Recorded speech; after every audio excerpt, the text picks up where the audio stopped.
تحریک انصاف کی ممنوعہ foreign funding case کا فیصلہ 30 روز میں کرنے کا حکم معطل۔ الیکشن کمیشن کے کنڈکٹ کے خلاف درخواست پر جواب طلب۔ ممنوعہ فارن فنڈنگ پر اسکروٹنی کمیٹی کی رپورٹ آ گئی۔ الیکشن کمیشن میں اب کیا کارروائی چل رہی ہے؟ قانون کے مطابق ممنوعہ فنڈنگ کو ضبط کیا جا سکتا ہے۔ چیف جسٹس اسلام آباد ہائی کورٹ کے ریمارکس۔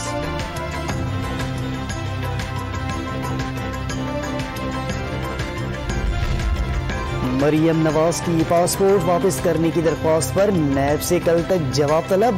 لاہور ہائی کورٹ نے ای سی ایل کے حوالے سے نئے رولز کی تفصیلات بھی طلب کر لی۔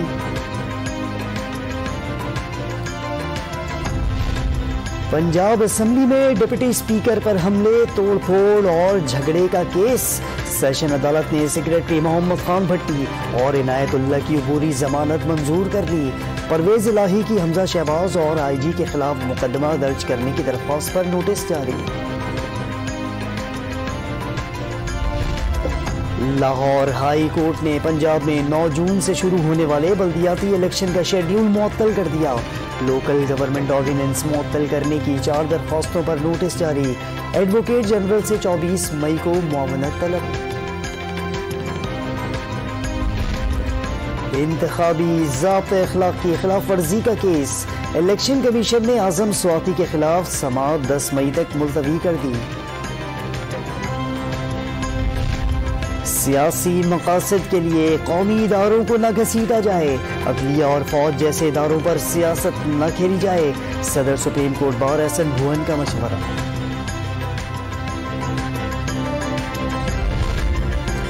مشترکہ مفادات کونسل کے اجلاس میں تاخیر۔ 12 برسوں میں آئین کی 16 بار خلاف ورزی ہوئی۔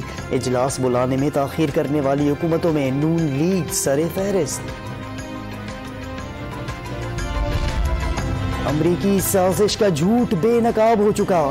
ڈپٹی اسپیکر قاسم سوری کی رولنگ آئین کی خلاف ورزی تھی۔ لیگی رہنما محسن نواز رانجھا کا الزام۔ اور یوکرین نے روس پر میزائل برسا دیے، تیل کے ڈپو میں آگ لگ گئی۔ یوکرینی حکام کا دعویٰ، روس نے ابھی تک حملے کی تصدیق نہیں کی۔